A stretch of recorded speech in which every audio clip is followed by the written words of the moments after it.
तदा वाद्यान्यवादं त जनकस्य महात्मनः गायन्ति ललनास्तत्र कलकण्ठ्यो वराननाः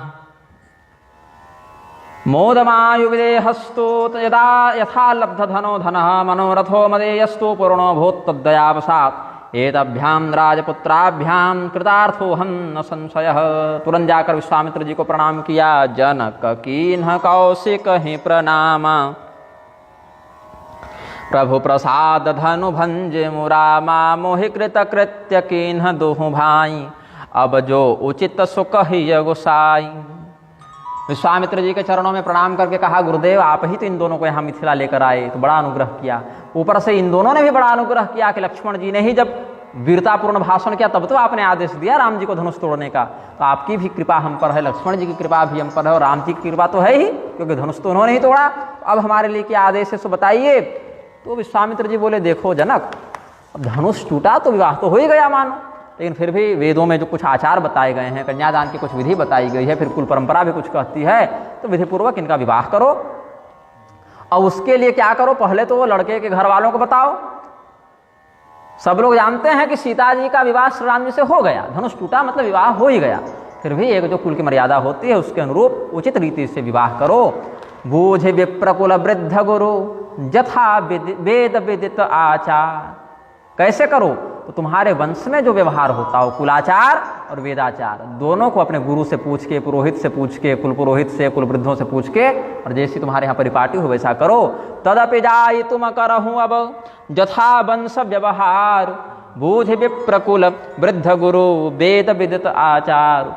तो विवाहार्थम कुमाराणाम दूतान प्रेषय सत्वरम, राजा दशरथ शीघ्रम आगच्छतु सपुत्रकः।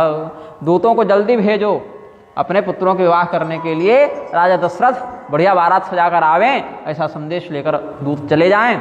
और बहुत शीघ्रता से गमन करने वाले, मधुर स्वर में संदेश को सुनाने वाले गुणी दूतों को भेजा है, चतुर दूतों को भेजा है।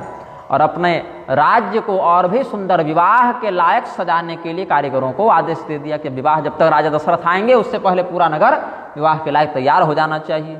तो हर से चले निज निज गृह आए, पुण्य परिचारक बोली पठाए, रचहु विचित्र बितान बनाई, सिर धरि बचन चले सचुपाई। पठये बोल गुने तिन्ह नाना, जे बितान विधि कुशल सुजाना, विधि बंद तिन्ह किन्ह अरंभा, बिरचे कनक कदल के खंभा। राजा जी ने क्या किया, जनक जी ने बड़े बड़े ठेकेदारों को बुलाया जो नगर सजाने में निपुण थे। ठेकेदार आदेश पाकर गए, अपने अपने अलग अलग विभाग वालों को बुलाया, विभाग वाले कारीगरों को बुलाए। सब लोग ब्रह्मा जी का पूजन किए, और ब्रह्मा जी का पूजन करके, मतलब मूर्ति पूजा ऐसे नहीं, मतलब उनको अभिवादन करके, उनका स्मरण करके, बहुत सुंदर केले के खंभों को प्रयोग में लाते हुए पहले एक मंडप बनाया है। स्वपुरम रचयामास विचित्रम परमोत्सवम, सिक्तमार्गम संस्कृतम च शोभितम परमर्थिभिः, द्वारि द्वारि च रंभादि मंगल द्रव्य संयुतम, प्रांगणम रचयामास रंभास्तंभ समन्वितम, सवितानम मंडपं च गुणज्ञैः करुभिर्नृप। करु या कारू कहते हैं कलाकार को, कारीगर को कारीगर कहते हैं ना, तो कारू कर्म से आया। तो हरित मणिन्ह के पत्र फल, पद्मराग के फूल, रचना देख विचित्र अति, मन बिरंचि कर भूल। पद्मराग मणि के, पुखराज के, माणिक्य के लाल पीले फूल बना दिए, इतना सुंदर सुंदर, और हरे पत्तों के जगह पन्ना जड़ दिया, तो हरियाली आ गई। इस प्रकार से इतनी दिव्य रचना लगी कि विधाता भी धोखा खा जावे कि ये रचना हमारी तो नहीं हो सकती, ऐसा दिव्य नगर सजाया है। और इतना सुंदर सुंदर सजावट किया, जो मूर्ति के पक्षी थे, मूर्ति के पशु थे, मूर्ति के फल फूल थे, उनको भी देखकर लगता था असली जैसे ही है। उनमें यह दिव्यता, ऐसा जीवंत कौतुक दिखाया कलाकारों ने, अपनी प्रतिभा, अपनी कला दिखाई कि लगा ही नहीं कि असली वाला कौन है और नकली वाला कौन है। एक तोता जिंदा और एक तोता पन्ना का बना हुआ अगर रख दें तो बता न सके, जब तक बोले नहीं तब तक पता न चले कि कौन असली है कौन नकली है। तो क्वचित सिंहाः कृत्रिमाश्च क्वचित सारसपंक्तयः, क्वचित शिखंडिनस्तत्र कृत्रिमाश्च मनोहराः, दंशितावर रत्नाढ्या लोकपालास्तथैव च, सर्वे देवा यथार्थं वै कृतार्थश्च विश्वकर्मणा। साक्षात विश्वकर्मा ही उन कारीगरों के रूप में प्रकट हो गए, ऐसा समझना चाहिए। क्योंकि सामान्य कारीगर ये नहीं कर सकता। तो भगवान का विवाह है ऐसा जानकर देवताओं को भी एक लोभ हुआ कि हम भी कुछ सेवा करें। तो देवतागण ही अलग अलग कारीगरों के रूप में आ गए और विश्वकर्मा जी के मार्गदर्शन में सारा कार्य संपादित करने लगे। कहीं कृत्रिम सिंह बनाए, कहीं सारस बना दिए, कहीं पर मोर बना दिए, कहीं और अलग अलग सजावट के लिए बना दिए। अलग अलग देवताओं की प्रतिमाएं बनाने लगे, बहुत सुंदर से सजाए हैं। और जिस मंडप में भगवान श्री रामचंद्र जी का विवाह होने वाला था, मंडपे यत्र वैदेही वधूरूपेण भासते वरत्तेन तथा रामः को हि तद वर्णने क्षमः। जिस मंडप पर भगवान श्री रामचंद्र जी वर रूप में विराजमान होने वाले हैं, भगवती सीता जी वधू रूप से विराजमान होने वाली हैं, उसमें है ना 4 स्तर होते हैं। जब विवाह नहीं हुआ रहता तो कन्या कहलाती है, जब विवाह के लिए मंडप में बैठती है तो वधू कहलाती है, जब विवाह संपादित हो चुका होता है तो कहलाती है पत्नी, और जब चतुर्थी कर्म हो जाता है, चौठारी हो जाती है, तब उसके बाद उसको कहते हैं भारिया। ये 4 स्तर होते हैं। तो उसकी शोभा तो कोई भी व्यक्ति वर्णित नहीं कर सकता, क्योंकि वह रचना विधाता की रचना के अंतर्गत नहीं थी, ऐसा समझना चाहिए। अलौकिक रचना थी, लौकिक रचना नहीं थी, इसीलिए कोई उसका वर्णन नहीं कर सकते। ऐसा बस लगा कि आज तो वैकुंठ छोड़कर लक्ष्मी जी यहीं आ गई हैं, ऐसा लगा। और वास्तव में थी भी। भगवती श्री जी ही जानकी जी के रूप में विद्यमान हैं। जैसे भगवान नारायण श्री राम रूप में विद्यमान है, वैसे रमा देवी श्री सीता जी के रूप में विद्यमान है। तो दृष्ट्वा विदेहालय कांतिमुत्तमां लुलोभ शक्रोपि महामनः पुनः। देवराज इंद्र ने जब वो शोभा देखी तो सोचे हम बेकारे सब समेत करके स्वर्ग के राजा बने, हमको मिथिला का राजा बनना था। हम कहाँ स्वर्ग में पड़े हुए हैं, ऐसी सुंदर नगरी तो मिथिला है कि स्वर्ग भी लज्जित हो जाए। क्यों? विराजते यत्र स्वयं रमा कुजाशेषोप्यशेषम कथितुम न तक्षमः। जहाँ स्वयं लक्ष्मी जी के कुजा, कु कहते हैं पृथ्वी को, कुजा मतलब पृथ्वीजा भूमिजा।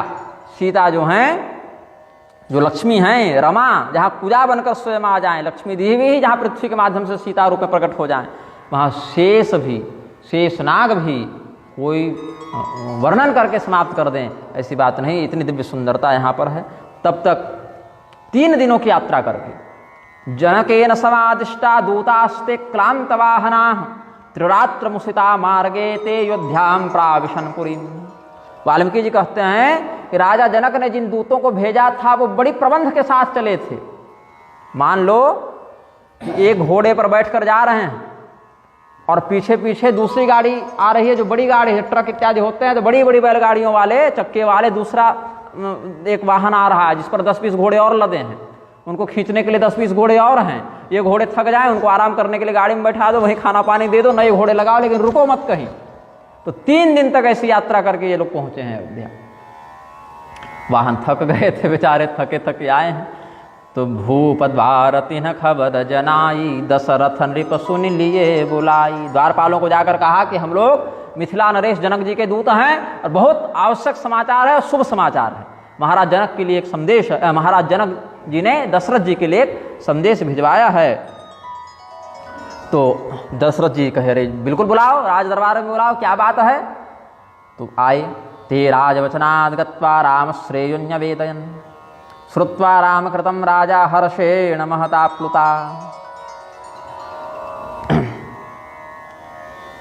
पहले तो ये कहा राम और लक्ष्मण का समाचार है, तो लोग समझ नहीं पाए कि अच्छा समाचार है कि बुरा समाचार है, क्योंकि राक्षस से लड़ने गए थे। अब पता नहीं क्या खबर आई, तो हंसना है, रोना है, क्या करना है, प्रसन्न हो या उदास हो, ये कोई समझ नहीं पाया। सब लोग आकर्षित होकर आ गए। फिर राजा जी के हाथ में चिट्ठी दी गई। राजा जी देखे, बोले तो शाही चिट्ठी लग रही है, जनक जी के यहाँ से आई है, जनक जी के ही दूत हैं। तो धैर्य माधाय राजा तो वाचया मास पत्रिकाओं। राजा दशरथ जी ने कहा कि किसी और से हम चिट्ठी नहीं पढ़वाएंगे, हम स्वयं चिट्ठी पढ़ेंगे। ऐसा रहा, क्योंकि हमारे लड़कों का समाचार है, जल्दी लाओ, हमको दो, हम ही पढ़ेंगे। तो क्या लिखा था उस पत्र में? पहले तो दूतों ने कहा कि राम लक्ष्मण यो क्षेम श्रूयताम नृपसत्तम। हे राजा जनक, दशरथ जी चिंता मत कीजिए, राम और लक्ष्मण बिल्कुल सकुशल हैं, उनकी कुशल है, अब इतना अधीर मत होइए। संदेशम जनकस्येदम महाराज निशामय। हमारे द्वारा जो जनक जी का संदेश बोला जा रहा है उसको सुनिए। तब तक जो है सो राजा दशरथ बोले लाओ हम भी पढ़ते हैं। किसी किसी कल्प में राजा दशरथ स्वयं पढ़े हैं। किसी किसी कल्प में भरत जी इत्यादि से पढ़वाए हैं। देखो तो क्या आई है चिट्ठी, और किसी किसी कल्प में दूतों ने स्वयं पढ़कर सुनाया है। तो दूतों ने क्या पढ़ के सुनाया? पूर्वम प्रतिज्ञा विदिता वीर्य शुल्का ममात्मजा गृहीता तव पुत्रेण रामेण चापत्रोटना भवानागत्य शोधम तु सेनया बहुशोभया, यहाँ शोधम लिखे हैं लेकिन शीघ्रम होना चाहिए। भवानागत्य शीघ्रम तु सेनया बहुशोभया पुत्राभ्याम वृषभेशार्धम गृहिणीष्व तनया मम इत्येतत् प्रिय संदेशम जनकस्य महात्मनः। दूतों ने 2 ही श्लोक में संदेश बता दिया जो सार था। दूत बहुत नहीं बोलता, जो मुख्य विषय बोलता है। महाराज जनक ने यही संदेश भेजा है कि हे दशरथ जी, हे महाराज, आपको तो पता ही था कि हमने प्रतिज्ञा कर रखी है कि हम अपनी पुत्री सीता का विवाह उसी व्यक्ति से करेंगे जो शिव जी के धनुष को तोड़ दे। तो यह शुभ समाचार है कि वह प्रतिज्ञा पूर्ण हुई। आपके ही ज्येष्ठ पुत्र श्री राम ने वह शिव धनुष तोड़ा है और हमारी पुत्री से विवाह करने के अधिकारी बने हैं। तो हम आपसे निवेदन करेंगे कि आप अपने और भी जो पुत्र बचे हुए हैं, दोनों भरत और शत्रुघ्न, उनको साथ में लेके और वशिष्ठ आदि ऋषियों को साथ लेकर जितनी जल्दी आ सकते हैं हमारे मिथिला पधारें और हमारी पुत्री को अपनी पुत्रवधू बनाकर ले जाएं। इतना ही संदेश राजा जनक ने भेजा है। तो भरत जी जो हैं सो उधर खेल रहे थे, आए जनक जी के यहाँ से दूत आए हैं, क्या संदेश है, क्या संदेश है। ये सब अलग अलग कल्प की कथा है। कहीं भरत जी के ही मुख से चिट्ठी सुनवाई गई है, कहीं दूतों ने सुनाया है, कहीं दशरथ जी ने स्वयं चिट्ठी मांग कर पढ़ना प्रारंभ कर दिया। जैसे बाँची बहुरी नरेश, राजा दशरथ ने भी एक बार चिट्ठी बाँची है। तातागतम पत्रमिदः कुतश्चित् चेद्भ्रातृ संबंधि वदद्रुतं सहानुजः क्वापि सुवर्तते सह श्रुत्वा मुहुर्वाचितवान् पलाशम। भरतलाल जी आए, बोले पिताजी चिट्ठी कहाँ से आई है? हमने सुना भैया की कोई खबर है। तो हमारे भैया कैसे हैं, कहाँ हैं, क्या कर रहे हैं, शीघ्र बताइए। लक्ष्मण कैसे हैं, उनका भी समाचार बताइए। किस देश में विराज रहे हैं, ये सब बताइए। तो प्रेम वचन सुनकर राजा दशरथ ने पुनः सुनि स्नेह साने वचन बाँची बहुरी नरेश तो रचनान्निशम्य पत्रस्य प्रीतम भ्रातृद्वयं तदा सभ्याः स्नेहं परं दृष्ट्वा नरेन्द्र भरतस्य च। भरत जी के हृदय में भगवान के इस दिव्य मंगल समाचार को सुनकर इतना प्रेम उमड़ा कि वो प्रेम देखकर सभा सराहने लगी कि भाई हो तो भरत जैसा। तो अपने भाई के प्रेम में इतने मदमस्त हैं कि इतना आनंद तो शायद राम जी को भी नहीं हुआ होगा, इतना भरत जी को ये शुभ समाचार सुनकर हो रहा है। तो प्रीति पुनीत भरत के देखी सकल सभा सुखल है वो बिसेखी। फिर दूतों को अपने समय बैठा के राजा दशरथ बड़ा सम्मान किए हैं, वरिष्ठ सम्मान, राजोचित सम्मान किए हैं। अपने सामने बैठाया दूतों को और बोले, भाई बोलकर कहा, भैया कहो कुशल दो बारे तुम्हनी के निज नयन निहारे। कि तुम लोग हे भाई हमारे पुत्रों को देखे हो क्या? क्या राम और लक्ष्मण को तुमने अपने आंखों से देखा? पहचानते तो हो ना, वो जो बड़ा वाला है जिसका नाम राम है वो सांवला दिखता है, और छोटे वाले का नाम लक्ष्मण है वो गोरा दिखता है। पहचाने कि नहीं पहचाने? और धनुष बाण धारण करते हैं, अभी कुमारावस्था है उनकी। विश्वामित्र मुनि उनके साथ होंगे कि गुरुजी छोड़ के भाग गए कहीं? हमारे लड़कों को गुरुजी ले गए थे, साथ में तो हैं। अच्छा बताओ उनका व्यवहार कैसा रहा, कहीं कुछ गड़बड़ तो नहीं कर दिए? सबसे बढ़िया से मर्यादापूर्वक व्यवहार तो करते हैं। अब पिता को लगेगा ना दूर देश गए हैं, कहीं हमारा नाम न डुबा दें। ऐसे भगवान के शील पर तो विश्वास था ही, लेकिन फिर भी एक चिंता होती है पिता को। आज तक कोई व्यक्ति आकर ये समाचार नहीं सुनाया था। विश्वामित्र जी जिस दिन से ले गए हैं हमारे पुत्रों को, उस दिन से हम लोग को सुनी सुनाई बात कोई कहीं से कह दे तो हम लोग सुन लेते थे, लेकिन सच्ची सुधी एकदम आधिकारिक राजा की मुहर वाली चिट्ठी आज हमें प्राप्त हुई है। तो ये बताओ कि वो सब जनकपुर कैसे पहुंच गए? वो तो गए थे बक्सर, मिथिला कैसे पहुंच गए? वो तो विश्वामित्र जी के यज्ञ की रक्षा करने गए थे, तो धनुष यज्ञ में कैसे पहुंच गए? तो ये सब बताओ तुम। और गए तो हमारे पुत्र हैं, ऐसा कैसे पहचाना तुम्हारे राजा जी ने? और जनक जी ने उनको धनुष यज्ञ में भाग लेने की अनुमति कैसे दी? तो ये सब बताओ क्या क्या हुआ। तो ये सब दूत कहते हैं, सुनहु महीपति मुकुटमणि तुम समधंजन को राम लखन जिन्ह के तनय विश्व विभूषण दो। कि अच्छा बताइए राजन, सूर्य कहाँ है, कैसा है, वो पूछना पड़ता है। सूर्य का प्रकाश ही उसके प्रभाव को, उसके प्रताप को बता देता है। जिसके आप पिता हों, राम लक्ष्मण जैसे पुत्र जिनको प्राप्त हों, उनके सौभाग्य की तुलना किससे की जा सकती है? आपके समान धन्य कोई नहीं। आपके पुत्रों का परिचय नहीं पूछना पड़ता। तीनों लोगों को अपने दिव्य कीर्ति, सुंदर मर्यादा और शील से प्रकाशित करने वाले आपके राम और लक्ष्मण के चरित्र और प्रभाव के सामने तो सूर्य और चंद्रमा भी फीके पड़ जाते हैं। फिर आप पूछते हैं तिमक कहाँ कहिए नाथ कि मैं चिन्हे, पहचानते कैसे हो? देखिए रवि की दीपक अलिन है, भाई सूर्य को पहचानने के लिए हाथ में दीपक लेना पड़ता है। ह्रे पिता हि बहवो नरेश्वरास्तेन तात धनुषा धनुर्भृतः जानिघात कठिन त्वजा भुजान स्वान विधूय धिगति प्रतस्थिरे। बड़े बड़े राजाओं को अपने पराक्रम का अभिमान था। रावण और बाणासुर जैसे दिग्विजयी पराक्रमी राजा भी अपने बहुत बड़ी शक्ति का प्रदर्शन करने के बाद भी कुछ न कर सके। शिवधनुष ने सबके पराक्रम को खंडित कर दिया और अपने पराक्रम को धिक्कारते हुए सब वहां से चले गए। क्या हुआ? आपके महाबाहु पुत्र शंभु सरासन काहु नटारा हारे सकल भूप बरियारा। तब क्या हुआ? तहां राम रघुवंश मणि, कैलाश उठाने वाला रावण जहां हार गया वहां आपके रघुवंश में मणि के रूप में जो आलोकित हैं श्री रामचंद्र जी क्या किए? सुनिय महामहिपाल भंजे चाप प्रयास बिनु जिम गज पंकज नाल। जैसे हाथी इच्छानुसार लीलावश कमल के नाल को तोड़ दे, मर्दित कर दे, मैंने जो चाहे सो कर दे, कोई प्रयास नहीं करना पड़ता। वैसे ही आपके सुंदर कीर्ति वाले पराक्रम वाले पुत्र ने बिना कोई प्रयास के ही अनायास ही उस धनुष को तोड़ दिया। तच्चरत्नम धनुर्दिव्यम मध्ये भग्नम महात्मना रामेण ही महाबाहो महत्याम जन संसदी। बोले हाँ बहुत अच्छी बात हुई, बहुत अच्छी बात हुई। बोले नहीं, इससे भी एक और अच्छी बात हुई, बताऊं? तो सुनि सरोस भृगुनायक आये बहुत भांति तिन्ह आँखि दिखाए देख राम बल निज धनु दीन्हा करे बहु विनय गवनु बन कीन्हा। जमदग्नेस्तदा पुत्र क्षत्रियाणां कुलान्तकः नाम्ना परशुरामश्च हरेर्दर्शन कांक्षया प्रोवाचागत्य रामं तो धनुर्बाणधर स्वयं।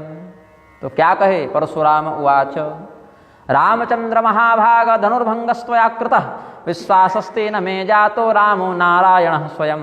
इदं धनुर्वरं राम विष्णुरमित तेजसः गृहीष्व भो महाराज पादौ ते प्रणमाम्यहं रामं च सीतया सार्धं हृदिन्यस्य जयौवनम्। क्षत्रियों के कुलकांत करने वाले जमदग्नि पुत्र परशुराम वहां पर आए। पहले तो लगा बहुत मामला बिगड़ जाएगा, बहुत गर्मा गर्मी हो गई माहौल में, लेकिन बाद में पता चला वो भगवान का दर्शन प्राप्त करने आए थे। भगवान स्वयं धनुष बाणधारी, उनको एक और धनुष पकड़ा दिया, कहे तुम वही शिव धनुष को तोड़ दिए हो, हमारे गुरु जी का धनुष तोड़ दिया, तो अगर वास्तव में नारायण हो तो हमारे इस वैष्णव धनुष को भी प्रत्यंचा चढ़ाकर दिखाओ। फिर भगवान ने ऐसा किया तो कहे कि तुमने तो जब धनुष तोड़ दिया था तभी हम जान गए कि तुम नारायण हो, फिर भी इस विश्वास को दृढ़ करने के लिए हमने ऐसा किया। तो पुनः प्रणाम करके परशुराम जी ने ही राम जी को प्रणाम किया और श्री सीता रामचंद्र जी के युगल चरणारविंद को अपने हृदय में स्थान देकर फिर जंगल चले गए तपस्या करने के लिए। अप्रमेयो बलो रामस्तेजीयान् लक्ष्मणस्तथा यं दृष्ट्वैव प्रकंपन्ते भूपा सिंह गजा इव। आपके दोनों पुत्रों का बल कितना है ये कोई नहीं जानता। जैसे बड़े बड़े हाथी भी सिंह की दहाड़ मात्र से कांप उठते हैं, वैसे आपके पुत्रों की उपस्थिति मात्र से उनके विरोधी समस्त राजा कंपित हो जाते हैं। तो बहुत प्रसन्न हुए। दूतस्य वाक्यम तच्छ्रुत्वा राजा परम हर्षितः। वाल्मीकि जी कहते हैं कि दूतों के ऐसे मधुर समाचार को सुनकर, दूतों के माध्यम से अपने कर्णों को अत्यंत प्रिय लगने वाला मंगल संदेश सुनकर राजा दशरथ उनको बहुत इनाम देने लगे, बहुत भेंट देने लगे। तो दूतों लोग कान बंद कर लिए, बोले नहीं नहीं नहीं, हम लोग को हमारे महाराज जनक वेतन देते हैं, हम यहाँ अतिरिक्त कुछ नहीं ले सकते, हमारा तो कर्तव्य ही यह है। और बल्कि राजा अगर नहीं भी वेतन देंगे तो भी हमको कोई दिक्कत नहीं है, क्योंकि हम तो अपनी हृदय की प्रसन्नता से ये समाचार सुनाने आए थे। तो सभा समेत राव अनुरागे दूतन देन निछावरी लागे। बोले नहीं, हम आपसे कुछ नहीं ले सकते, हमारे राजा हमको पर्याप्त भरण पोषण करते हैं, धन देते हैं, बहुत संपत्ति देते हैं, इसीलिए आपसे कुछ लेंगे तो ये अधर्म हो जाएगा, लोभ हो जाएगा। तो कही अनीति ते मुँह दही काना धर्म विचार सब ही सुख माना। बोले हाँ, ये तो दूत का धर्म इन्होंने बहुत अच्छा बताया। तब उठे भूप वशिष्ठ कह दीन है पत्रिका जाय कथा सुनाई गुरहि सब सादर दूत बुलाई। फिर राजा दशरथ अपने सिंहासन से उठे, अपने गुरु जी के पास गए, उनको चिट्ठी दी, फिर दूतों को बुलाया और कहा कि जो हमको बताए सो जरा गुरु जी को भी तुम ही लोग बताओ, भाई तुम लोग दूत हो। तो तथा उत्थाय भूपालो गुरवे पत्रिका मदाद चरद्वारा कथाम सर्वाम श्रावयामास विस्तरात। तो गुरु जी को भी बड़ा आनंद हुआ, गुरु जी को भी बहुत प्रसन्नता हुई। ऐसा लगा जैसे स्वभावतः ही जो व्यक्ति धर्म का आचरण करता है उसके पास सद्गुण, शील, संपत्ति, यश, कीर्ति इत्यादि आ जाती है। समुद्र को परिश्रम नहीं करना पड़ता नदियों को प्राप्त करने के लिए। समुद्र क्या परिश्रम करता है? नहीं करना पड़ता, नदियां स्वयं समुद्र के पास पहुंच जाती हैं। वैसे हे राजन, तुम भी धर्मात्मा हो, कौशल्या देवी भी धर्मात्मा हैं, इसीलिए तुम्हारे पास स्वयं इस प्रकार के दिव्यात्मा पुत्र आ गए। तुमको कहीं जाना नहीं पड़ा, तुम्हारे घर में ही आ गए। इसीलिए राम जिनके पुत्र हों उनको सबसे अधिक सौभाग्यशाली समझना चाहिए। तुम ते अधिक पुण्य बड़का के राजन राम सरिस सुत जाके। मानो राम, लक्ष्मण, भरत, शत्रुघ्न के रूप में चारों पुरुषार्थ ही तुम्हारे घर में नित्य क्रीड़ा करते हैं। तो तुम कहूँ सर्व काल कल्याण सजहूँ बरात बजाई निशाना। इसलिए भेरी बजाओ, ढिंढोरा पिटवाओ, नगाड़े बजाओ और जितनी शीघ्रता से हो सके बारात तैयार करो और अविलंब प्रस्थान करो। धन्य गोपी नत्वादृशो क्षितितले तम साधु सेवी महान कौशल्यापि कृता सया मति मते तत्तो परः कः परः। कितना सुंदर भाव कहें वशिष्ठ जी। इसलिए अब क्या करें, जनक जी के यहाँ अपना रिश्ता हो गया है भगवान की कृपा से, बिना परिश्रम के ही इतनी सुंदर बहू तुमको मिल गई, पुत्रवधू मिल गई, तो जनक जी के कुल से अपने कुल का संबंध जुड़ जावे। ये अवसर बड़ा उत्तम है। तो चलहु बेग सुनि गुरु बचन भले ही नाथ सिर नाय भूपति गबने भवन तब दूतन वासुदेवाय। तो दूतों ने कहा कि चलते हैं फिर राजा जी, अब हम लोग संदेश तो सुना दिए, अब निकलते हैं। बोले ठहरो भैया, अब निकल कहाँ रहे हो, इतने 3 दिन से यात्रा करके आए हो, खाओ पियो, स्नान ध्यान करो, खाओ पियो, सो आराम से। अब तो तुम हमारे साथ ही चलोगे, बारात जब चलेगी तब तुम चलोगे, अब तुम अभी मत जाओ। तो राजा दशरथ के प्रेम के कारण दूत भी रुक गए।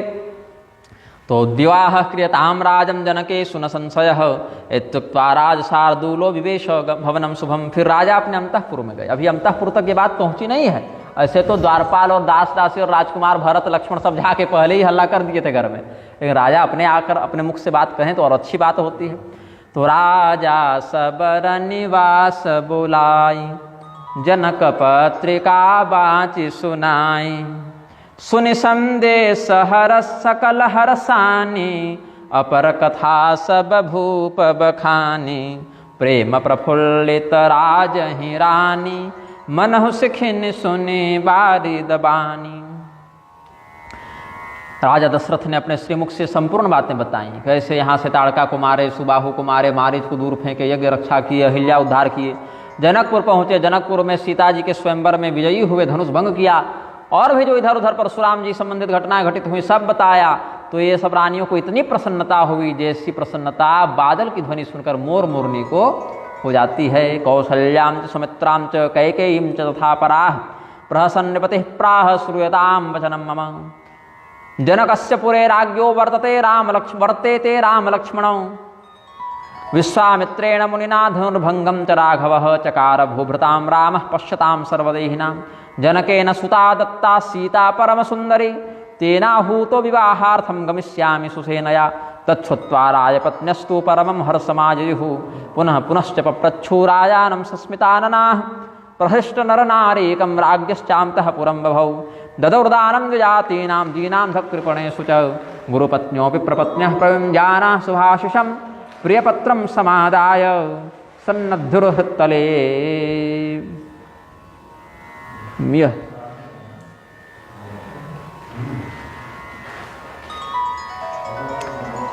वो चिट्ठी को कौशल्या जी ने अपने हृदय से लगा लिया, सुमित्रा जी ने, कैकेयी जी ने अपने हृदय से लगा लिया। खूब दान दक्षिणा देने लगी। बारंबार राजा से पूछती थी कि अच्छा बताइए और क्या हुआ, वहाँ पर कैसे हुआ, क्या हुआ, सब पूछती रहती थी। राजा भी अपने प्रेम से वर्णन करते थे और सबको दान दिया। गरीब, अंधा, कोई कृपण है उसको भी दिया, लंगड़ा सबको दिया, बड़े बड़े ऋषि महर्षि योग्य सुपात्रों को तो दिया ही, सबको दिया। और कुछ सौभाग्यवती स्त्रियां गान गाने लगीं, कुछ वाद्य बजाने लगीं, कुछ नृत्य करने लगीं, कुछ और भी मंगल श्रृंगार सजाने लगीं।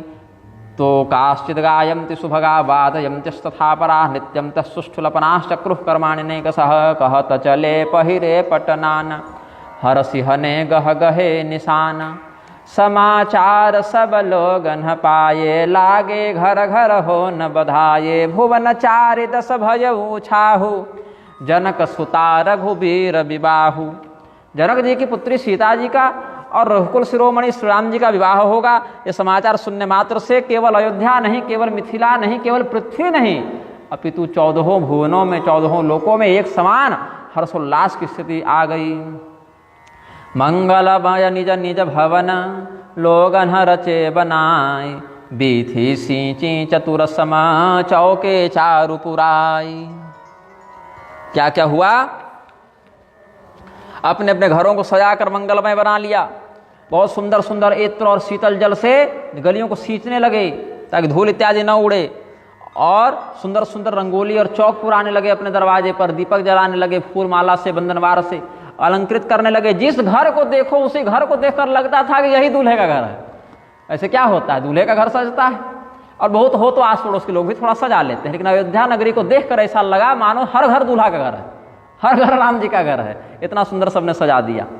तो जहाँ तहाँ जूथ जूथ मिली भामिनी, सजी नव सप्त सकल दूती दामिनी। 9 और 7 मतलब 16 श्रृंगार करके सौभाग्यवती स्त्रियां 20-25-100 जिसका जैसा मंडल हो स्त्रियों का अपने मंडलों में मंगल गान करने लगी। सबके मुख चंद्रमा के समान थे, सबके नेत्र हिरण के समान चंचल थे। सबका सौंदर्य देखकर ऐसा लगता था जैसे कामदेव की पत्नी की रति क्या सुंदर है, कामदेव की पत्नी रति की क्या सुंदरता है, जैसी सुंदरता अयोध्या की नारियों की हो गई। और अब क्या कहें, जहाँ भगवान परमात्मा स्वयं विराजमान हो, सकल सृष्टि उद्भव करता, सकल सृष्टि परिपोषक, सकल सृष्टि सम्मोहक भगवान जहाँ विद्यमान हो। स्वस्त्युच्चरंत विप्रास्तु यशोगानंच वंदिनः। जितने बंदी जम थे, मागध जम थे, सब यशोगान करने लगे। इधर भी जस्सु गान करते हैं ना, जसगीत कहते हैं, भगवती इत्यादि की स्तुति में गाते हैं, तो यशोगान करने लगे सब। स्वस्तिवाचन ब्राह्मण करने लगे। राज्ञो दशरथस्यापि को वदेत् सदनच्छविं, यत्रावतीर्णो भगवान रामो राजमणिः प्रभुः। तदा तु भरतं श्रीमानाजुहाव निपोत्तमः, हस्त्यस्वरथमासज्य वरातार्थे सुसज्जतं। तच्छ्रुत्वा भरतः सेनाध्यक्षान् च ह्यादिदेशः। राजा जी भरत जी को बुलाए, भरत बारात की तैयारी करो पुत्र। तो भरत जी सेनापतियों के पास गए, बोले अब सब अपनी अपनी सेना, राजा की बारात है ना तो सेना भी तो जाएगी, सभी हाथी घोड़ों को तैयार करो, सब बढ़िया बढ़िया मंगल श्रृंगार करो सबका। और सब सैनिकों को, सेना नायकों को बुला के आदेश दिया, सब अपने अपने घोड़ों को नहला के श्रृंगार करके उसमें बढ़िया बढ़िया माला और चित्रकारी से हाथी इत्यादि को अलंकृत करके, सुंदर सुंदर सोने के आभूषणों से अलंकृत करके, मणियों की माला हाथी घोड़े को पहना के अलंकृत करके सब चले हैं। भगवान के लिए अलग घोड़ा, क्योंकि भगवान तो बिना घोड़ा के चले गए, तो दूल्हे का घोड़ा तो ही रह गया। तो भगवान के भी राज अश्व को तैयार किया गया, राजा दशरथ के अश्व को तैयार किया गया, राजकुमारों के अश्व को तैयार किया गया। और सभी लोग उन घोड़ों के साथ सुंदर सुंदर करामात दिखाने लगे, कौतुक दिखाने लगे, घोड़ों को नचाते थे। जिसको घुड़सवार लोग क्या कहते हैं उसको, गहरेबाजी, गहरेबाजी कहते हैं उसको। घोड़ा नचाते हैं, रेस लगाते हैं, है ना। तो छरे छबीले, यहाँ छरे लिखा हुआ है, छरे छबीले ही है, हाँ। छरे छबीले छैल सब, सूर सुजान नवीन, जुग पदचर असवार प्रति, जे असि कला प्रवीण। प्रत्येक घुड़सवार के साथ 2 पैदल सैनिक अगल बगल हैं उसकी सुरक्षा करने के लिए। घोड़ा अगर भिड़क जाए तो संभालना भी तो पड़ेगा ना। तो सब बढ़िया व्यवस्था है, मतलब अनुशासन है पूरा, कोई हुड़दंग नहीं है, सब व्यवस्था के साथ काम हो रहा है। रथा भगवान की बारात में क्या किया है, पहले तो वयस्या भरतस्याथ स्वानानुरुहुर्वरान् श्यामालंकार संयुक्ता सरचापासी धारिणी। संपूर्ण अलंकारों से युक्त होकर तलवार बांध के धनुष बाण लेके भरत जी के भी बाल सखा, राम जी के भी बाल मित्र सब बोले हम भी बारात जाएंगे, हम भी बारात जाएंगे। सब अपने अपने घोड़े में सवार हुए। तो कुल कितने यहाँ पर हो गए तत्काल में बाराती, तो रथा 60 सहस्राणि ह्यासन यत्र सुवाजिनः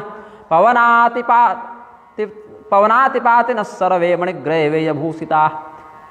60,000 रथों में सारे बाराती आ पाए, 1-2 गाड़ी नहीं, 60,000 रथ तैयार किए। अब सब तो बारात नहीं जाते, रजिस्ट्रियाँ नहीं जाती, बहुत बच्चा है, बहुत बूढ़ा है, कहाँ से जा पाएगा। तो जो जो जा सकते थे ऐसे लोगों में 60,000 रथ तैयार हो गए। और सुंदर सुंदर ऐसे घोड़े वहाँ जुते थे जो पवन की गति को भी लज्जित करने वाले हों, और सबों के गले में मणि इत्यादि का अलंकार किया हुआ था। तो दिवसे शुभ नक्षत्रे स्थित्वा सुस्यम दने जना नगराद बहिष्ठ संगत्य प्रस्थिता जनकालयम। सुंदर शुभ मुहूर्त में ब्राह्मणों का, सौभाग्यवती स्त्रियों का, कुल देवता इत्यादि का पूजन करके राजा दशरथ चले हैं बारात लेकर। और मदच्युतभिर्गजानीक शमदनय रहेम मालभि पत्यस्व संकुल सैन्य परितो मिथिलांजयु। ऐसे मतवाले हाथी उस बारात में थे जिनके गंडस्थल से मद चूता जावे तो पूरे मार्ग भींग जाएं, पीले पीले मद से पूरा सुगंधित हो जाए वो मार्ग। चले मत गज घंट विराजे मनहु सुभन सावन घन गाजे। काले काले हाथी जब चले हैं और सोने के मणियुक्त स्वर्ण मालाओं से उनका ये अलंकृत है और चिंघाड़ते हैं और घंटी बजती है, तो ऐसा लगता है काले काले बादल जा रहे हैं और वहां बिजली की चमक हो रही है सोने की, और वो बादल गर्जना कर रहे हैं। कितना सुंदर गोस्वामी जी ने वर्णन किया है। चतुरंग बलम चापि शीघ्रम निर्यातु सर्वसः ममाज्ञा समकालम च यानम युग्मनुत्तमम। बोले ऐसा करो, सारी सेना तो बन गई, अब दो विशिष्ट रथ बनाओ, दो ऐसे रथ लाओ जो सबसे बढ़िया हो। एक रथ में गुरु जी के साथ सब ऋषि महर्षि सवार हो जाएं, और एक में राजा दशरथ, चूंकि राजा है तो राजा का एक अलग रथ होता है, और एक में गुरु जी सबका रथ होगा, तो दोनों का रथ हो गया। तो दो प्रकार के रथ बने और फिर बाकी लोग अपने अपने रथों पर यथा योग्य पद इत्यादि के साथ बैठे हैं। तो वसिष्ठो वामदेवश्च जाबाली रथ कश्यप एते द्विजाः प्रजान्त्वग्रेशम जनम योजयस्वमे। आगे आगे जो रथ चलेगा वो गुरु जी का चलेगा, पीछे वाला हमारा रहेगा। तो गुरु जी का रथ तो राजा के रथ से भी अधिक विशिष्ट बनना चाहिए, ऐसा अनुशासन था, मर्यादा थी इन सबकी।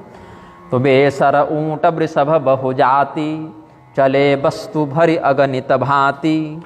क्या क्या है, खच्चर, ऊंट, बैल इत्यादि भारवाहक पशुओं को भी तैयार कर लिया गया सब लोगों के लिए। सब रथ पर ही थोड़े चलेंगे, हर प्रकार के नागरिक हैं ना, तो सब पर हुआ ऐसा अनुग्रह। सब लोग चले हैं, निज निज साज समाज बनाई, सब लोग अपने अपने समुदाय बनाकर चले हैं। सबके उर निर्भर हरस पूरित पुलक शरीर कवहि देखिबे नयन भरी राम लखन दो वीर। भगवान राम का दर्शन कब होगा, वीरवर लक्ष्मण का दर्शन कब होगा, इसी उत्कंठा में सबका मन लगा है। कौन घर से खा के चला है, कौन बिना खाए चला है, क्या कैसे, सब लोग अपने अपने स्थिति को भूल कर केवल ये उत्कंठा कि कैसे भी मिथिला पहुंच जाएं और उन दोनों युगल सरकार का दर्शन हो जाए।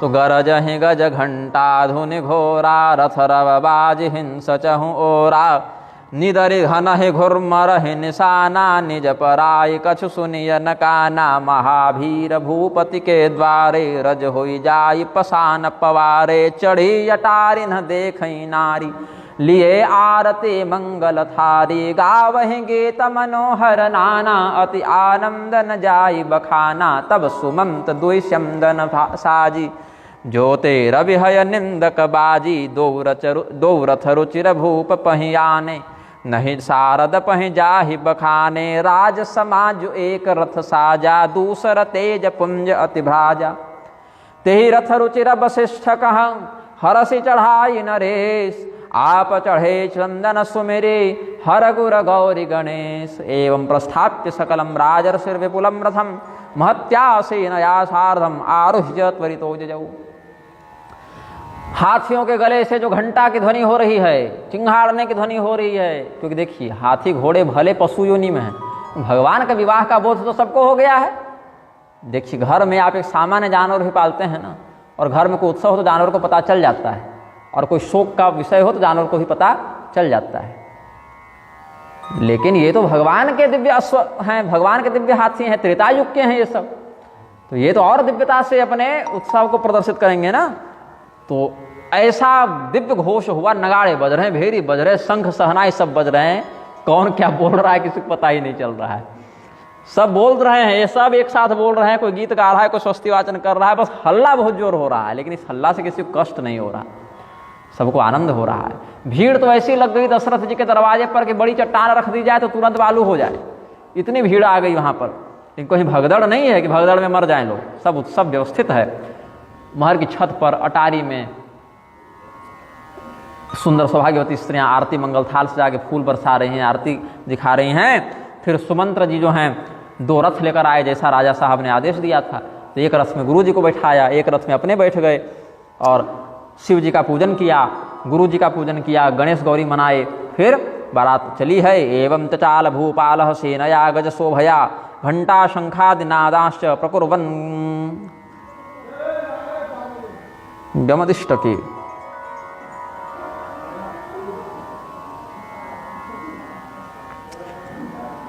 हरसे विबुध बिलोकी बराता बरसहि सुमन सुमंगल दाता भयव कोलाहल हज गय गाजे व्योम बरात बाजने बाजे सुर नर नार सुमंगल गाई सरस राग बाजहि सहनाई। अलग अलग प्रकार से सुंदर घोड़ों को नचाते हुए, हाथियों का करतब दिखाते हुए ये सब आगे बढ़े हैं। सुंदर सुंदर शगुन होने लगे। भारद्वाज मयूराणम चापश्य नकुलस्य च इत्येतद्दर्शनम पुण्यम वाम भागे विशेषतः। अपने बाईं ओर नेवला दिख जावे, नीलकंठ दिख जावे, मोर दिख जावे और धनुर्धर दिख जावे, भारद्वाज पक्षी इत्यादि कुछ होंगे। भारद्वाज पक्षी का क्या अर्थ है वो तो मुझे भी स्मरण नहीं आ रहा, जो भी होंगे इनका दर्शन बाईं ओर शुभ होता है। और हिरण जो है दाईं ओर, गाय दाईं ओर, जल से भरा घड़ा लेकर सौभाग्यवती स्त्री आ जावे, कोई वेद पाठी ब्राह्मण आ जावे, उस पर जोड़ा ब्राह्मण आ जावे तो और अच्छा। ये सब, या दूध पिलाती बछड़े को दूध पिलाती गाय दिख जावे, ये सबको सुंदर शगुन में मानते हैं। तो वो सब सारी बातें हो रही है। लोग सामने से दही लेके आ रहे हैं, मछली लेकर आ रहे हैं और वेद पाठी ब्राह्मण वेद लेकर आ रहे हैं। तो मानो संपूर्ण दिव्य सगुन जो हैं सुंदर मूर्त रूप धारण करके भगवान के विवाह में सम्मिलित होने जा रहे हैं, ऐसा स्मरण हुआ। राम सरिस बर दुलहिन सीता समधि दशरथ जनक पुनीता। स्वयं परमात्मा राम जी दूल्हा हैं, जगदम्बा जानकी जी दुल्हन हैं और राजा दशरथ और जनक जैसे परम धर्मात्मा समधी हैं। तो अदृश्य देवता भी दृश्य रूप में वेश बदल बदल के ऐसे आ जाते हैं। सब सगुन सोचे कि आज ही के दिन के लिए विधाता ने हमको बनाया था, आज सारे अच्छे अच्छे सगुन यही अभिव्यक्त हो जाएंगे। तो ज्ञात्वा शुभ गतिम राज्ञो राजा सेतुन्नदेशुज पथिवासान कतिपयान चकार द्रव्य संयुतान। उधर से पहले ही राजा ने कह दिया था, देखो कारीगरों को भेज दो, कहीं कोई पुल टूटने की स्थिति में उसको दृढ़ कर दो, कहीं कोई मार्ग में झाड़ी और कांटे हो गए उसको साफ करवा दो। तो जनकपुर से भी कुछ दूर तक राजा जनक ने अपना रास्ता ठीक करवा लिया था, क्योंकि अचानक से पूरी बारात आ रही है ना, और उधर राजा दशरथ के भी लोग जा रहे थे। तो सब इस प्रकार से व्यवस्था बन गई। तो श्रुत्वा तो जनको राजा प्रजाभिर्ब्राह्मणैः सह निर्जगाम निपम्नेतुं स्वपुरं प्रति मैथिलः अश्ववारैर्मतंगैश्च शिविकाभिश्च नागराः। अब उतना सुंदर सुंदर वाद्य यंत्र बज रहा है, मंगल गीत गाए जा रहे हैं। तो 10-20 किलोमीटर दूर से पता चल गया, वो भी दूत आकर बता दिए कि बारात आ गई महाराज, बारात तब लगभग 1 आध घंटे पहुंच जाएगी दरवाजे पर। तो राजा जनक भी अपने प्रजाओं के साथ, ब्राह्मणों के साथ, पुरोहित के साथ उनके क्या कहते हैं अगवानी करने के लिए गए। आवत जानी बरात बर सुनि गह गहे निशान सज गज रथ पद चरत रग ले न चले अगवान। वस्त्र, आभूषण, मणि, पक्षी, हिरण, हाथी, घोड़ा इत्यादि सुंदर सुंदर सवारी और भेंट भेजी। कहारों ने दही चिवड़ा, मिथिला है ना दही चिवड़ा भर भर ये मटके में वहाँ प्रस्तुत किया है। दही चिवड़ा उपहार अपारा भई भरी कांवरी चले कहारा। एक कहावत है कि पूरा भारत जो है चिवड़ा दही खाता है, चिवड़ा में दही मिलाता है, लेकिन उधर के लोग दही में चिवड़ा मिलाते हैं। तो उधर दही की प्रधानता है, उसमें चिवड़ा मिलाकर खाते हैं, और बाकी भारत में क्या करते हैं, चिवड़े में दही सान सान के खाते हैं। तो देखी बनाव सहित अगवाना मुदित बरातिन हने निशाना। अब यद्यपि देखिए हुआ क्या ना, अब इतनी दूर से चले आ रहे हैं, बाजा तो बज ही रहा है, लेकिन लोग थोड़े सुस्त भी हो जाते हैं, थक भी जाते हैं कि हाँ ठीक है। लेकिन बारातियों का जो उत्साह, जो कन्या पक्ष वाले लोग थे जो अगवानी करने आ रहे थे, उनका जो उत्साह देखा और श्रृंगार देखा तो इनको और जोश आ गया। और भी जो लोग थके थे थकावट भूल के और बढ़िया सहनाई बजाने लगे, नगाड़ों की ध्वनि और बढ़ गई, सहनाई का स्वर और सुदृढ़ हो गया। तो जनकेन महासेना तथा दशरथस्य च मिलित्वा विरराजेव पूर्व पश्चिम सागरो। ऐसा लगा जैसे पूर्व दिशा और पश्चिम दिशा के सागर आपस में मिल गए हों। राजा जनक की सेना और दशरथ जी की सेना जब मिली है, तो राजा च जनक श्रीमान छुत्वा पूजा मकल्पयत् स्वागतम ते नरश्रेष्ठ दृष्टया में पूजितम कुलम राघव सह संबंधाद वीरश्रेष्ठ महाबलैः। जनक जी गए, बहुत प्रेम से दशरथ जी का स्वागत किया है कि आज बड़े सौभाग्य से हमारा कुल पवित्र हुआ कि सूर्यवंश इक्ष्वाकु वंश से हमारा संबंध हो रहा है और इसमें रघुकुल वालों से हमारा संबंध हुआ, जो पराक्रम में, शील में, मर्यादा में, ऐश्वर्य में हर प्रकार से बहुत श्रेष्ठ हैं। तो ऐसे कुल से अपना रिश्ता जोड़कर हमारा भी हृदय गदगद हुआ, जीवन धन्य हुआ। तो ऐसा कीजिए, अब आप लोग विश्राम कीजिए, बहुत दूर से आए हैं, जनवासे में चलिए।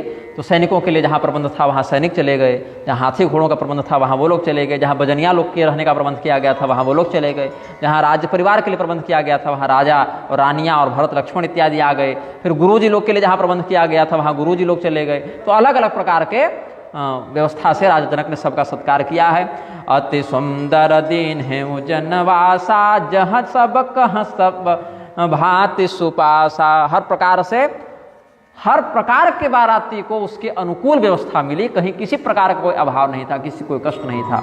शेनाम निवेशयामास पुरस्य निकटे नृपः, पटवेश्मानि शोभन्ते सहस्राणि ध्वजैः सह।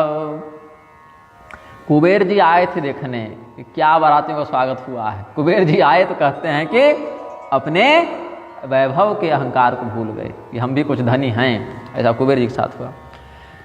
फिर सीता जी की बारात आ गई है, अब बढ़िया से सारा प्रबंध होना है।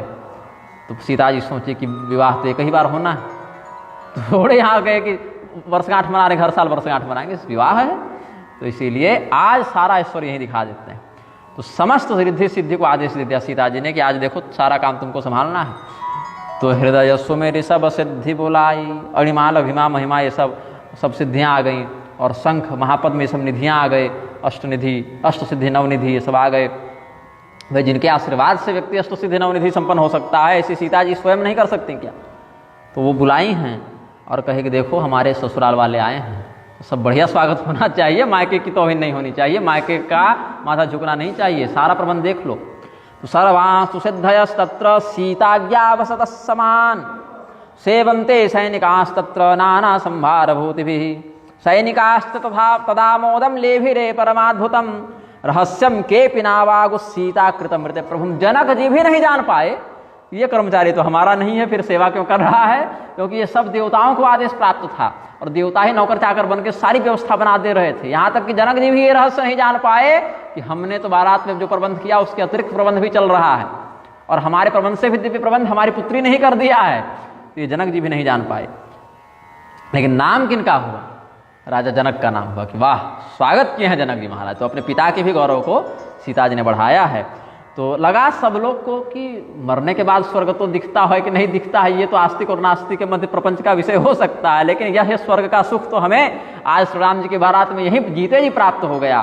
तो सुर सुख सकल सुलभ सब भांति, देवताओं को भी जो ऐश्वर्य दुर्लभ है, सुख दुर्लभ है, वैसा हमें प्राप्त हो रहा है। तो विभव भेद कछु को न जाना, सकल जनक कर करहि बखाना, सिय महिमा रघुनायक जानी। ये सब सीता जी की महिमा है, ये केवल कौन जान पाए? राम जी जान पाए। और उनके हृदय में जो प्रेम था वो और बढ़ गया कि वाह मर्यादा में रहकर कितना सुंदर उन्होंने प्रबंध किया है। हर से हृदय हेतु पहचानी, पितु आगमन सुनत दो भाई, हृदय न अति आनंद अमाई। सकुचन कहि न सकत गुरु पाही, पितु दर्शन लाल चुमन माही। अब पिताजी आ गए हैं, माताजी आ गई हैं, भरत आए, लक्ष्मण शत्रुघ्न आए। तो राम जी और लक्ष्मण जी का मन तो मचलने लगा कि इतने दिनों से पिताजी से नहीं मिले हैं, मैया से नहीं मिले हैं, भाइयों से नहीं मिले हैं, तो कैसे मिले, कहाँ ठहरे होंगे, गुरुजी क्या कहेंगे कि हमको छोड़कर चला गया, हमारा चेला अनुशासनहीन हो गया। तो प्रेम और विनम्रता दोनों के मन से राम जी डोल रहे हैं। तो विश्वामित्र जी ने देखा कि हृदय कहता है इनका कि पिताजी से जाकर मिलें, और मर्यादा कहती गुरुजी की अनुमति बिना कैसे जाएं। तो लाकर अपने हृदय से दोनों भाइयों को लगा लिए और रोने लगे, बोले चलो चलो मिलकर आते हैं दशरथ जी से। तो विश्वामित्र विनय बड़े देखे, उपजा उर संतोष अभिषेखी, हर्ष बंधु दो हृदय लगाए, पुलक अंगे अम्बक जल छाये, चले जहाँ दशरथ जनवासे, मनहु सरोवर तके उपियासे। एतस्मिन्नंतरे विप्रो विश्वामित्रो महामुनिः, सौमित्रिणा च रामेण ह्यागतो निपसन्निधौ। तब क्या हुआ? जब दशरथ जी देखे कि हमारे गुरु जी आ रहे हैं, विश्वामित्र भी गुरु ही हैं दशरथ जी के लिए, हमारे गुरु जी आ रहे हैं, हमारे दोनों पुत्र सकुशल हैं, गुरु जी की कृपा है, ऐसा अनुभव किया। और पुत्रों को आते हुए देखा तो दौड़ कर गए, विश्वामित्र जी के चरणों में लौट गए, उनके चरणों के नीचे से चरण की धूल ले लेकर अपने माथे पर लगाने लगे, अपना मुकुट उनके चरणों में धर दिया। तो विश्वामित्र जी उनको उठाकर सीधे अखबार में लगा ली, हृदय से लगा लिए। मुनि दंडवत किन्ह महिषा बार पार पद रज धरिसी सा कौशिक राउलिए उरलाई कही असीस पूछी कुशलाई। आशीर्वाद दिया और फिर कुशल समाचार पूछा कि मार्ग सब बढ़िया तो रहा, कोई दिक्कत तो ना हुई, सब अनुकूल तो है उधर अयोध्या में। तो आयाम तंतु मुनिम वृक्ष तथा तौ च कुमार कौ उत्थाय जगृहे पाद विश्वामित्र से राजराट। फिर दोनों पुत्रों ने राजा दशरथ को प्रणाम किया, राम लक्ष्मण ने, दोनों राजकुमारों ने पिताजी को प्रणाम किया। तो पिताजी ने भी उनको गले से लगा लिया और ऐसा अनुभव किया जैसे हम तो मानो इनके वियोग में मर ही गए थे, लेकिन पुनः हमारे शरीर में नवीन प्राण का संचार हो गया। भ्रातरौ राजराजस्य पादौ जगृहतुर्मुदा पुत्रो संकृप्य राजा च। संस्कृष्य होना चाहिए, यहाँ संकृप्य लिख दिया है। संस्कृष्य मतलब उनको खींचकर, सम्यक प्रकारेण आकृष्य, संस्कृष्य हो जाएगा। राजा च दोर्भ्याम कृत्वा तु वक्षसी, दोर्भ्याम बाहुभ्याम, वक्षसी संस्कृष्य, आश्लिष्य भी कहते हैं, आलिंगन किया। स्नापयामास प्रेमणा वै नेत्राभ्याम वारि बिंदुभिः। और इतना रोए राजा दशरथ की मानो श्री राम जी और लक्ष्मण जी उनके आंसुओं से ही नहा गए, प्रेमाश्रु से ही भगवान स्नपन क्रिया संपादित कर लिए। फिर पुनि वशिष्ठ पद सिर तिन्हनाये प्रेम मुदित मुनि बर उरलाये विप्र वृंद बंदे दुहु भाई मन भावती असी से पाई। वशिष्ठादीश तथा चान्या नेमतुर्धरणे सुरान। विश्वामित्र जी तो साथ में थे ही, गुरु वशिष्ठ भी इतनी दूर से आए तो गुरु जी को भी प्रणाम किया। फिर भरत जी और शत्रुघ्न जी आए, लक्ष्मण जी और श्री रामचंद्र जी को प्रणाम किया, राम जी को ही प्रणाम किया पहले, लक्ष्मण जी से तो परिपूर्ण मिले हैं, जैसा जिसका जैसी उम्र है, जैसे कहीं कहीं भरत जी को लक्ष्मण जी से बड़ा बताए हैं, राम भरत लक्ष्मण शत्रुघ्न, ऐसा कहीं कहीं भरत जी को छोटा भी बताया। तो जिस कल्प में जिस क्रम में आए होंगे वैसा अपना अभिवादन किए, प्रणाम किए, चाहे गले मिले चाहे आशीर्वाद दिए। लेकिन राम जी तो सबसे बड़े हैं, हर कल्प में बड़े ही रहते हैं, इसलिए इनको सबों ने प्रणाम किया। फिर पूरा जन परिजन जाति जन जाचक मंत्री मीत मिले जथा विधि सब हैं प्रभु परम कृपालु विनीत। भगवान श्री रामचंद्र जी फिर हर व्यक्ति से मिले, अयोध्या वासियों से मिले, कुटुंबियों से मिले, अपने स्वजाति लोगों से मिले, परजाति लोगों से मिले, सबसे मिले, मंत्री से, जितने भी लोग थे सबको लगा कि भगवान हमसे मिले, किसी की भगवान उपेक्षा नहीं की। तो भगवान के दिव्य विश्वरूप का प्रताप है कि रामम दृष्ट्वा ते सर्वे सैनिका क्लिन्नचेतसः। जितने सैनिक थे उनका हृदय प्रेम और सम्मान के भाव से पिघलने लगा, सब लोग बैठ के रो रहे हैं, उनका प्रेम शब्द से वर्णित नहीं किया जा सकता, कदाचित उस स्थान पर कोई होता तो अनुभव करता। यही गोस्वामी जी कहते हैं कि राम ही देखी बरात जुड़ानी प्रीति की रीति न जाई बखानी नृप समीप सोहि सुतचारी जनुधन धर्मादिक धन तनुधारी चतुर्भिस्तन यही राजा चतुर्वर्गैरिवा बभौ। राजा दशरथ अपने चारों पुत्रों से युक्त होकर ऐसे प्रतीत हो रहे हैं जैसे कोई बहुत बड़ा ब्रह्मज्ञानी चतुर्विध पुरुषार्थ से युक्त होकर बैठा हुआ हो। और नगरी स्थनरास्तम तो प्रसमीक्षमुदम ययुः। और उस सुंदर राजा और राजकुमारों की छवि देखकर नगरवासी दोनों, अयोध्या और मिथिला दोनों नगरवासी आनंदित हो रहे हैं। तो सुतन समेत दशरथ ही देखी मुदित नगर नर नारी विशेखी विकिरंति सुरा सर्वे कुसुमानि सुपुष्करात् नट्यो नृत्यं तिनाकस्था गीतम गायन्ति पुष्कलम सुमन बरस सुरहन ही निशाना नाक नटी नाचहि करि गाना। नटी मतलब अभिनेत्री, हीरोइन, नाक मतलब स्वर्गयम स्वर्ग नाक, अमर कोश में कहते हैं नाक मतलब स्वर्ग, नाक नटी स्वर्ग की अप्सराएं। इतना सुंदर साहित्यिक प्रयोग किया है ना गोस्वामी जी ने। तो नाच रही हैं अप्सराएं, गान कर रही हैं अप्सराएं, देवता भेरी बजा रहे हैं, नगाड़े बजा रहे हैं, फूल की बारिश कर रहे हैं। कौन सा फूल का भाव है, नंदन वन में तो अक्षय फूल लगा हुआ है।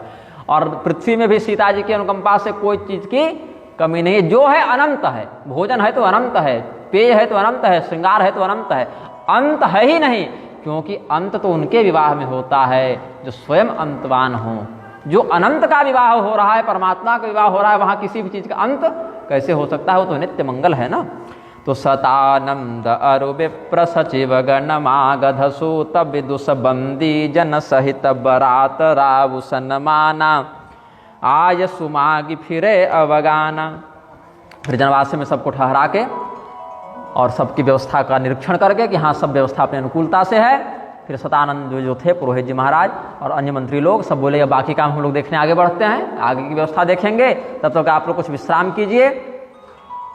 सब लोग कह रहे थे कि 24 घंटा की दिन रात क्यों हो रही है, इसको 100-150 घंटा की दिन रात कर दीजिए। सब लोग विधाता से ही मना रहे हैं कि आज के दिन काल चक्र को कुछ बढ़ा के ही आप प्रस्तुत कीजिए। ब्रह्मानंद लोग सब लहहीं बढ़ई दिवस निस विधि सन कहीं राम सीय शोभा अवधि सुकृत अवधि दो राज जह तह पुर जन कहीं यस मिल नर नारी समाज। की संसार में पुण्यात्मा अगर कोई है, पुण्य की सर्वोच्च सीमा अगर कोई है तो राजा जनक जी हैं और दशरथ जी हैं, और अगर सुंदरता और शील की सर्वोच्च सीमा कोई है तो श्री सीता रामचंद्र जी हैं। साक्षात राजा जनक के पुण्य ने ही जानकी जी के रूप में यहाँ प्राकट्य लिया है और दशरथ जी के पुण्य ने ही राम जी के रूप में प्राकट्य लिया है। राजा दशरथ ने शिव जी की जैसी भक्ति की है और जनक जी ने शिव जी की जैसी भक्ति की है, वैसे दूसरे ने नहीं की। रावण ने भी की थी, लेकिन उसकी भक्ति का परिणाम संसार के कल्याण के लिए कहाँ हो पाया। भक्ति कर देना पर्याप्त नहीं होता, पर्याप्त है कि भक्ति का उद्देश्य भी भक्ति के ही समान पवित्र हो, है ना। तो राजा दशरथ ने जो भक्ति की, जनक जी ने जो भक्ति की, उसी से प्रसन्न होकर शिव जी ने इनको इतना बड़ा सौभाग्य प्रदान किया है। तो जनक सुकृत मूर्ति वैदेही दशरथ सुकृत राम धरि देही इन्ह सम काहुन शिव अवराधे काहुन इन्ह समान फल लाधे। सोने की लंका मिल गई भले रावण को, लेकिन ये सुख तो शिव जी ने दूसरे को नहीं दिया। अपना परम प्रिय और परम पवित्र भक्त जानकर ये सुख तो शिव जी ने जनक जी और दशरथ जी को ही दिया। इन्ह सम को न भयउ जग माही है नहीं कतहु हो ने नाही। और ऐसा भी नहीं कि आज ऐसे हो गए तो भविष्य में फिर ऐसे कोई होंगे, नहीं। जो सौभाग्य आज जनक जी का है और जो सौभाग्य आज दशरथ जी का है, ऐसा सौभाग्य न किसी का था, न है, न कभी होने की संभावना है। और हम भी कोई कम नहीं है भाई, हम भी अयोध्या वाले हैं, जनकपुर वाले हैं, तो हमारा भी सौभाग्य कम थोड़ी है जो हमें ऐसे दिव्यात्मा राजा मिले, जिनके छत्र छाया में हमें ऐसा सत्कर्म करने का अवसर मिला, जिनके उपद्रव रहित राज्य में धर्म इतनी वृद्धि को प्राप्त हुआ और जिनके राज्य में रहने के कारण हमको इतना मंगलमय विवाह देखने का अवसर मिल रहा है। तो हम तो इस जग में जनकपुर वासी होकर इतना धन्य हो गए। तो आज हमसे बड़ा सौभाग्यशाली कौन होगा जी, जो श्री राम सीता जी का विवाह देख रहे हैं। तो हम सब सकल सुकृत कै राशि भय जग जनम जनकपुर वासी जिन्ह जानकी राम छवि देखी को सुकृति हम सरिस विसेखी। हमने जैसा बताया था, कु कहते हैं पृथ्वी को, तो कु को जो आनंदित करे उसको कुंद या कुमुद ऐसा भी कहते हैं। वो पृथ्वी से गोपी चंदन इत्यादि निकालते हैं, सो कुचंदन इत्यादि भी कहते हैं कई बार, है ना। तो कु मतलब पृथ्वी और कुया मतलब पृथ्वीजा भूमिजा सीता। तो क्या कहते हैं, वयम धन्या स्त्रिय सर्वा पुरुषा सकलावराह। हम सब स्त्रियां धन्य हैं, हम सब पुरुष धन्य हैं, हम तो श्रेष्ठ हो गए आज। क्यों? ये पश्यन्ति सर्वेशम रामचंद्रम कुजापतिम। पृथ्वी से उत्पन्न जो सीता जी हैं, पृथ्वी पुत्री भूमिजा सीता जी हैं, उनके पति के रूप में साक्षात जगदीश्वर सर्वेश्वर श्री रामचंद्र जी हैं। और इस युगल छवि का जो हम दर्शन करने जा रहे हैं, उसी कारण हम सब स्त्री पुरुष आज श्रेष्ठता को प्राप्त हुए, धन्यता को प्राप्त हुए। और धन्यावयम विशेषेण राघवस्य करग्रहम द्रक्ष्यामः परम प्रीत्या जगताम मंगलालयम। हम सब विशेष करके धन्य हैं, श्री राम जी श्री सीता जी का पाणी ग्रहण करेंगे। इस अलौकिक, ये कोई सामान्य लौकिक घटना नहीं है, संसार की कोई घटना नहीं है, ये अलौकिक घटना है। जिस घटना को देखने के लिए त्रिदेव भी तरसते हैं, ऐसी ये दिव्य घटना है। उसको घर बैठे हम लोग को देखने का अवसर मिल गया, तो इससे और क्या अधिक मंगलमय विषय हो सकता है भाई। तो पाणी ग्रहण कब हुआ था भगवान का? अगहन महीने के शुक्ल पक्ष की पंचमी तिथि को हो गया था विवाह, जिसको विवाह पंचमी भी कहते हैं। और बारात कब आई थी? तो कहते हैं जनकपुर बारात पहुंच गई है कार्तिक कृष्ण अष्टमी को चली थी बारात मिथिला से, और पहुंचने में इनको त्रयोदशी हो गई। देखिए, क्योंकि सारे लोगों को लेकर चलना था, तो दूत तो अपनी स्पीड में निकल गए थे। जो मिथिला से जनकपुर आए वो कितने दिन में आए थे? 3 दिन में आए थे, क्योंकि उनको एकमात्र वही कार्य था। लेकिन इधर पूरी बारात लेकर जाना है, सबकी सुविधा का, सबके श्रम का ध्यान रखना है, इधर थोड़ी अपेक्षाकृत मंद गति से आए लोग। तो अष्टमी को चले, तो अष्टमी, नवमी, दसवीं, एकादशी, द्वादशी, त्रयोदशी, इनको दुगनी गति से आना, मतलब दुगनी देरी लगी। उधर 3 दिन में लोग पहुंच गए थे, इधर से बारात लेकर जाना था, तो ये लोग 6 दिन में पहुंचे। कब पहुंचे हैं? धनतेरस को। बारात, राम जी की बारात पहुंची धनतेरस को। दूल्हा तो खैर पहले आ गए थे, और खबर भिजवाई गई जनक जी के द्वारा। और विवाह कब हुआ है? अघन शुक्ल पंचमी को। तो कितना दिन पहले बारात आ गई? इधर अघन कृष्ण पक्ष 15 दिन, इधर शुक्ल पक्ष कार्तिक 15 दिन, 1 महीना ऐसे कट गया। उधर 5 और इधर बचे 2 दिन, मतलब 1 महीना 7 दिन, तो 37 दिन मान लीजिए मोटा मोटी, तिथि 6 वृद्धि न हुई हो तो 37 दिन पहले बारात आई है। और इतने समय तक अलग अलग नीति, नियम, योग, जो भी अपना लोकाचार कुलाचार सब होता है, आज ये रस्म है, आज वो रस्म है। अब तो आजकल के विवाह में तो 1 से 2 दिन जाते जाते सब, 1 दिन शादी, 1 दिन पार्टी ले दे के, या 1 दिन तिलक जोड़ दीजिए, तो 3 दिन से ज़्यादा विवाह को कर ले तो धैर्यवान पुरुष है। लेकिन 15 से 20 साल पहले तक तो 1 सप्ताह का विवाह बहुत आसानी से देखने को मिलता था, और उससे पहले 15 दिन तक का विवाह आराम से होता था। लेकिन अगर 2 पीढ़ी पहले चले जाए तो विवाह का अर्थ है कि 1 महीना वो पूरा गांव व्यस्त रहे, क्योंकि निमंत्रण देने भी जाना है दूर दूर गाँव में, तो निमंत्रण देने में 15-20 दिन लग जावे, तो 10 दिन का तो कम से कम मंगल कार्य घर में न्यूनतम हो जाए। लेकिन अब क्या है, अब तो लोग कार्ड भी नहीं देना चाहते, अब तो व्हाट्सएप पर मैसेज कर देते हैं कि देखो भाई आते बने तो आ जाना। ये भी नहीं कि आ जाना, आते बने तो आ जाना, ना आओ तो ज़्यादा अच्छा है, आ जाओ तो अच्छा है, ना आओ तो ज़्यादा अच्छा है, क्योंकि इसको भी पता है कि ये हमको बुलाएगा तो हम भी नहीं जाएंगे या नहीं जा पाएंगे। लेकिन यहाँ ऐसा नहीं, यहाँ जो प्रेम है उसमें स्वार्थ कहीं नहीं है, कपट कहीं नहीं है, बिल्कुल निर्मल निष्कपट। बल्कि इस प्रेम को तो हम सात्विक भी नहीं कर सकते, ये तो गुणातीत प्रेम है, इसको तो किसी गुण में बांध ही नहीं सकते, है ना। करहि कहहि परस पर को किल बयनी, एहि विवाह बड़ लाभ सुनयनी, बड़े भाग विधि बात बनाई, नयन अतिथि होई हहीं 2 भाई।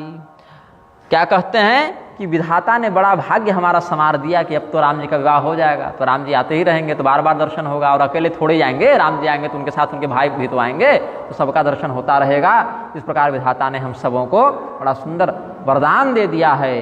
12 स्नेह बस, अपनी पुत्री को जनक जी बार बार बुलाएंगे तो पुत्री के साथ जामाता भी तो आएंगे, और जामाता आएंगे तो उनके साथ कुल कुटुंबी भी तो आएंगे। तो ऐसे मंगल दर्शन का लाभ तो समयानुसार बारंबार हमें होता ही रहेगा।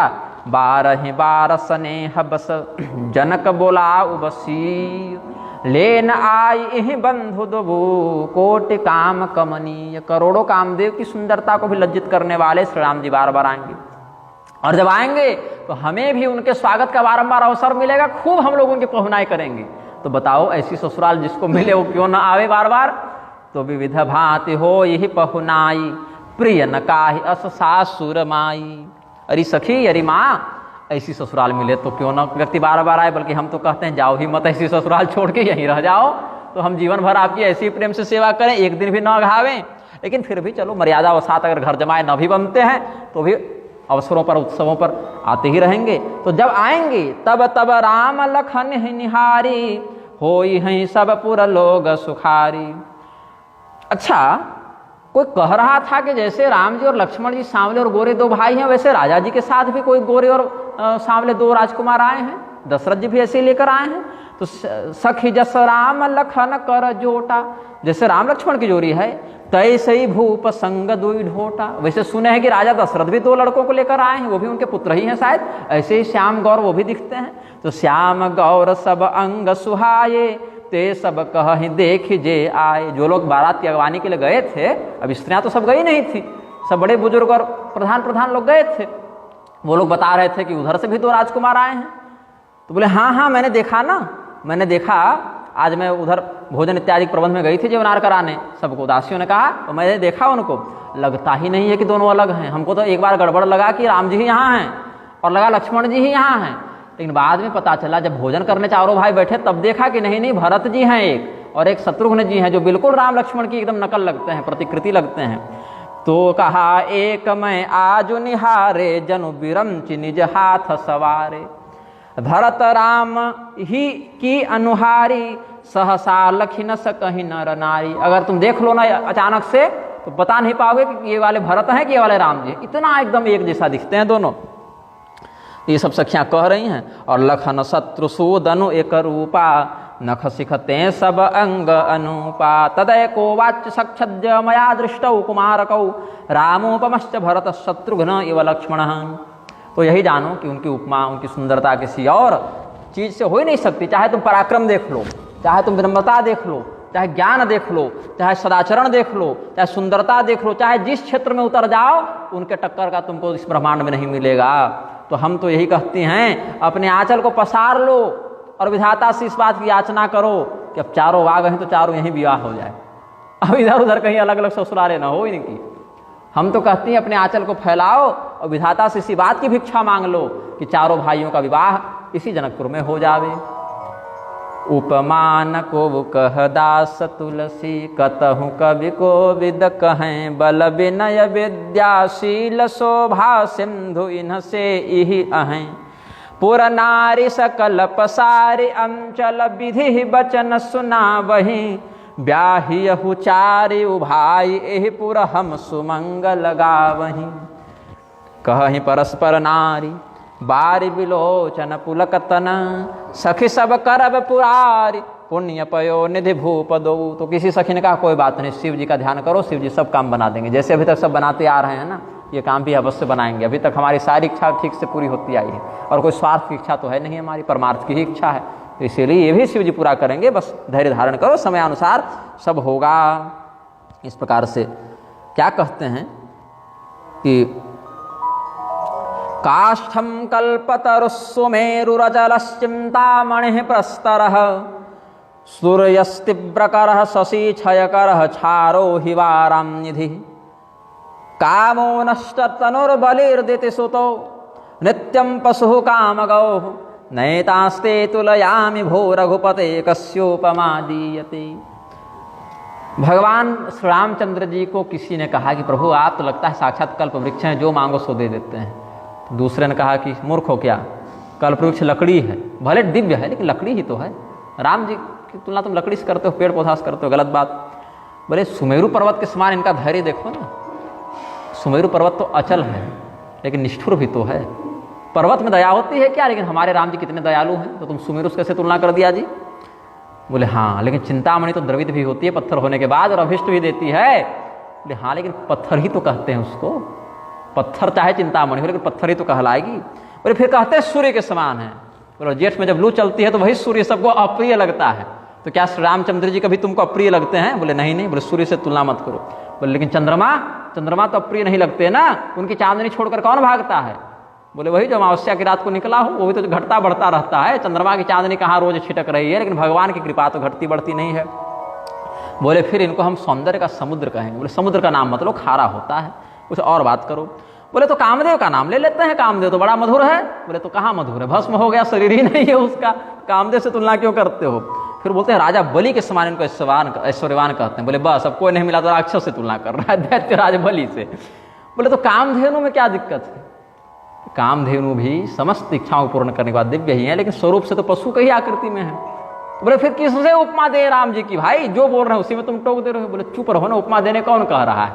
राम जी अनुपमेय हैं, उपमा रहित हैं, इसीलिए इनकी उपमा किसी और चीज से नहीं हो सकती। ये सोचकर गोस्वामी जी क्या लिखते हैं, उपमान को कह दास तुलसी, कतहु कवि को विद कहें। कितने भी विद्वान अपना दिमाग लगा लें, भगवान की उपमा किसी से नहीं दे सकते, है ना।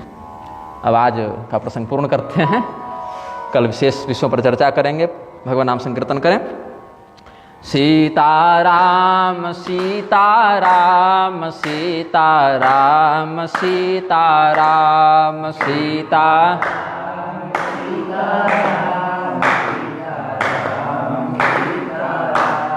राधे श्याम राधे श्याम राधे श्याम राधे श्याम राधे श्याम राधे श्याम राधे श्याम राधे सीताराम सीताराम सीताराम सीताराम सीताराम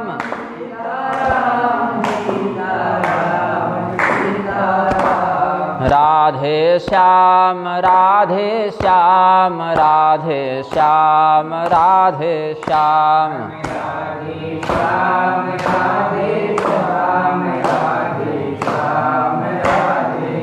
प्रेम से बोलिए आनंद कंद भगवान की, श्री सीतारामचंद्र महाराज की, श्री उमापति महादेव की, श्री हनुमान जी महाराज की, श्री गोस्वामी तुलसीदास जी महाराज की, श्रीमद् जगद्गुरु रामानुजाचार्य भगवान की, श्रीमद् जगद्गुरु रामानंदाचार्य भगवान की, श्री मारुति धाम की।